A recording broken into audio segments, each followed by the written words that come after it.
Chapter 6.6 Dismissing maternal love as training to manage complex social situations still left the extraordinarily cooperative lives of bonobos and of our ape ancestors to somehow be explained.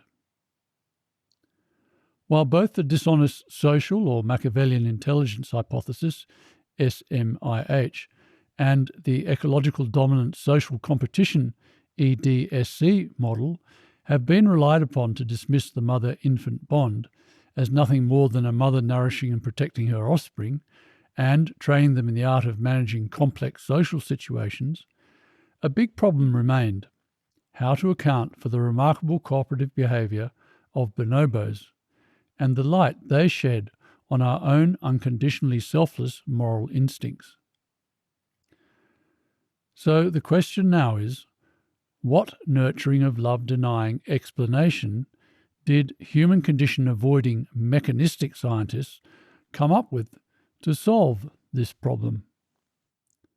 The answer is that mechanistic scientists initially tried to portray the competitive aggression and violence that can be found in all ape species, except bonobos, as evidence of what our ape ancestors were supposedly like. But when it was found that the peace-loving bonobos didn't fit this model, they attempted to ignore the anomaly they represented altogether, and even maintain that despite the evidence, bonobos were no different to the other competitive, aggressive primate species.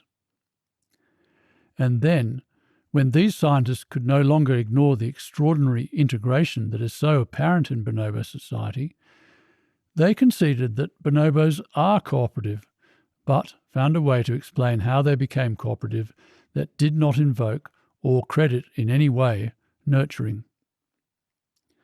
At this point, it should be stated that just as our fear of the human condition and resulting denial of it has been so great that we, the upset human race, have hardly been aware that we're living in denial of it.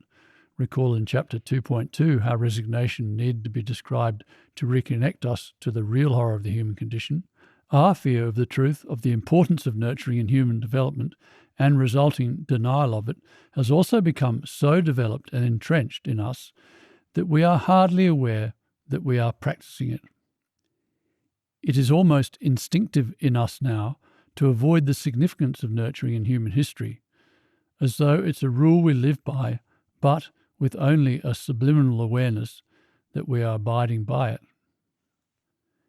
In regard to the initial strategy stated above, of relating our aggressive behaviour to that of apes, as was explained in Chapter 2.9, ever since Darwin presented his idea of natural selection, humans have been misrepresenting it as a survival of the fittest process, using that misinterpretation to support the reverse of the truth lie that, just like other animals, we humans have competitive, selfish, and aggressive instincts that our intellect has to heroically control.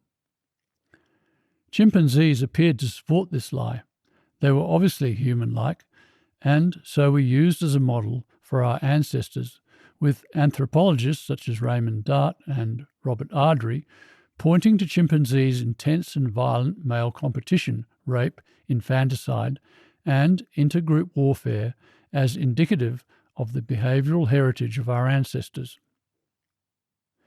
In 1953, Dart argued for the predatory transition from ape to man, while Ardrey was even more emphatic, saying in 1961, man had emerged from the anthropoid background for one reason only, because he was a killer. More recently, in 1999, a leading anthropologist and the author of Demonic Males, Richard Wrangham, put forward the so-called chimpanzee violence hypothesis, which claimed that selection has favoured a hunt-and-kill propensity in chimpanzees and humans, and that coalitional killing has a long history in the evolution of both species. Obviously, these theories were immensely popular because the idea that our instincts are wildly aggressive made our intellect's supposed role as mediator seem all the more heroic. While it all amounted to a reverse of the truth lie, because as explained in Chapter 2, our instincts are loving, while our intellect is the offending, divisive influence, it was nevertheless a very human condition relieving thesis. Incidentally, even though we do now have fossil evidence supporting the love indoctrination explanation for our moral instincts, without the living evidence that the bonobos provide, it would be very difficult to prove the nurturing of love explanation for our unconditionally loving moral nature. Thank goodness for bonobos. Yes, with their peaceful and gentle society, the bonobos exposed this initial strategy for the lie it was, but in doing so exposed themselves to the wrath of mechanistic science as an unbearably exposing and confronting reminder of our now immensely angry, egocentric and alienated, unloving and unloved lives. So, as stated, mechanistic science's strategy to deal with this problem was to simply ignore the anomaly that bonobos represented. Indeed, this strategy was so successful that the first in-depth study of bonobos, which only occurred in 1954, was ignored and forgotten by the scientific community because it dared to describe them as an extraordinarily sensitive, gentle creature far removed from the demoniacal, primitive force of the adult chimpanzee. In fact, it was this ongoing denial that led de Waal and the photographer Frans Lanting to title their 1997 collaboration Bonobo, the Forgotten Ape. This book, which acknowledged rather than ignored the extraordinary sensitivity of bonobos, was, not surprisingly, vilified. De Waal's bonobo research came under sustained attack from primatologists such as Craig Stanford, who argued that bonobos are not, in fact, extraordinarily gentle and cooperative, but competitive and aggressive like chimpanzees. Stanford wrote in a 1998 article in the journal Current Anthropology that it is clear that much of the research on these two intensively studied apes, in the case of bonobos, I would argue superficially studied, remains fraught with untested assumptions, and that reported differences have been inflated. Responding to Stanford's criticisms, de Waal insightfully wrote that two strategies have emerged to keep bonobos at a distance so as to preserve chimpanzee-based scenarios of human evolution, which traditionally emphasize warfare, hunting, tool use, and male dominance. The first strategy is to describe the bonobo as an interesting but specialized anomaly that can be safely ignored as a possible model of the last common ancestor.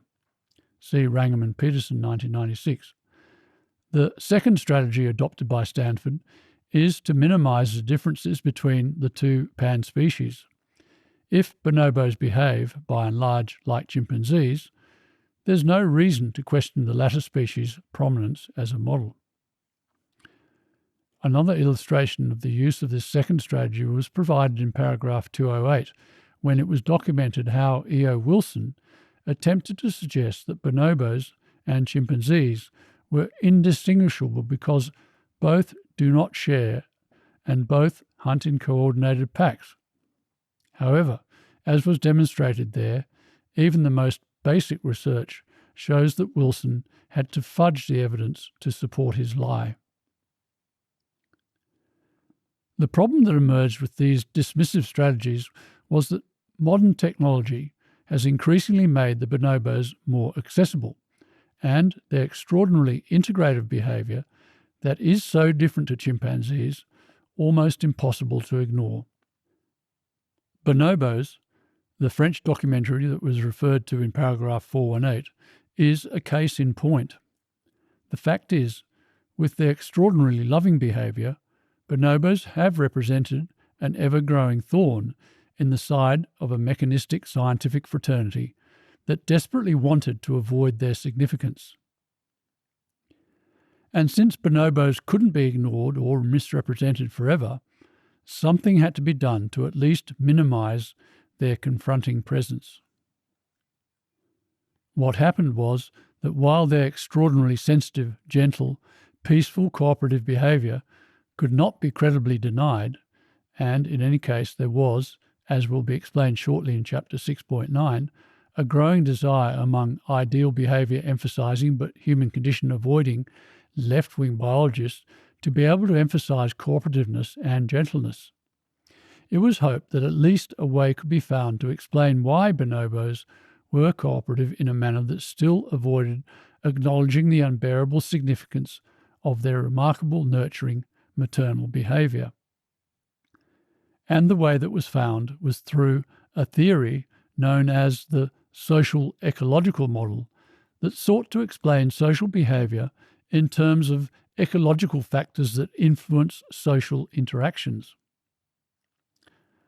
Before describing the social ecological model, it should be documented how mechanistic science has dismissed the fossilised evidence of our species' cooperative past by employing a strategy of evasion almost identical to that which has been applied to the bonobos.